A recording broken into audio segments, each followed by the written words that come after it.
Minute আগে জুলাই সনদ বাস্তবায়ন করেন, শুনতেছে শহীদ পরিবারের কথা কেউ করতে চান এখানে, ঠিক আছে? এখানে শহীদ পরিবার আছে, আপনি কোন দেশের শহীদ পরিবারের কথা বলেন নাই, আপনি 3,000 আহত কথা বলেন নাই।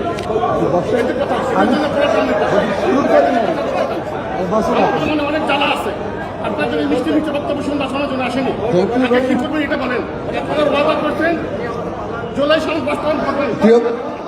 আমাদের একটা তাগাদা ছিল যে এরা সংস্কারের বাহানায় যদি নির্বাচনটা না হতে দেয়, সেই জন্য আমরা সবকিছুতে আপোষ করে জুলাই জাতীয় সনদেও স্বাক্ষর করেছি।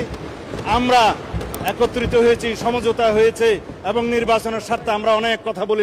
এরা হচ্ছে এই কাল সাপগুলার মতো, যতই দুধ কলা দিয়ে পোষেন না কেন দিন শেষে সবল মারবে। আর এরা এখন জনগণের সাথে এভাবেই সবল মেরে বেইমানি করছে।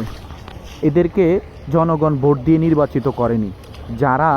যাদের স্বার্থ ছিল জুলাই সনদ বাস্তবায়ন হলে দুর্নীতি করতে পারবে না, ঘুষ বা অনৈতিক কাজকর্ম করতে পারবে না, এবং কি আপনার চিন্তায় ডাকাতি, চুরি এবং কি ক্ষমতার অপব্যবহার করতে পারবে না, তারাই মূলত এদেরকে নির্বাচিত করেছে। এদেরকে ব্যবহার করছে জুলাই সনদ যাতে বাস্তবায়ন না হয়। জুলাই সনদ সম্পূর্ণ, আপনাকে বুঝতে হবে, জুলাই সনদটা সম্পূর্ণ জনগণের স্বার্থে, মানুষের স্বার্থে।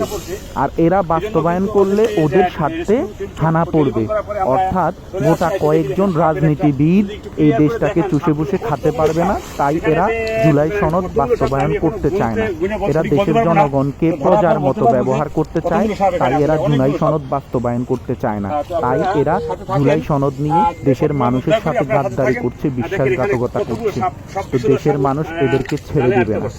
দেশের মানুষ আরেকটা জুলাই ডাক দেবে, তখন এদেরকে পালানোর সুযোগও দেওয়া হবে না। আপনি সচেতন নাগরিক হিসাবে এদেরকে প্রশ্ন করেন, জুলাই সনদ বাস্তবায়ন হলে আপনার কোন ক্ষতি হবে, আপনার ফ্যামিলির বা আপনার বাপদাদার কোন ক্ষতি হবে? এরা কোনো উত্তর দিতে পারবে না, কারণ জুলাই সনদ শুধুমাত্র এদের স্বার্থই হাসিল করতে বাধাগ্রস্ত করবে, জনগণের স্বার্থ হাসিল করতে সহায়তা করবে, জনগণকে স্বাধীনতা দিবে, জনগণকে বাক স্বাধীনতা দিবে, জনগণকে বিচারিক স্বাধীনতা দিবে, বিচার পাওয়ার ব্যবস্থা করে দিবে। এরা জনগণকে বিচার পাওয়ার ব্যবস্থা করতে চায় না। এরা জনগণকে দাস হিসাবে ব্যবহার করতে চায়, আইনকে তাদের পকেটে রাখতে চায়। তাই তারা জুলাই সনদ বাস্তবায়ন করতে চায় না। এত পায় তারা, এত মিথ্যাচার, একটা দল, একটা গোষ্ঠী সাধারণ মানুষকে বিভ্রান্তি করে। তো এরা কি ভাবছে এভাবে বেঁচে যাবে? এরা যে নির্ঘাত ভারতপন্থী এবং আওয়ামী লীগপন্থী, তা আর বুঝার বাকি নেই সাধারণ জনগণের, তা আর বুঝার বাকি নেই। সাধারণ জনগণ এদেরকে বুঝে গেছে। আমাদেরকে আবার সংঘবদ্ধ করতে হবে, আবার সংঘবদ্ধ হতে হবে।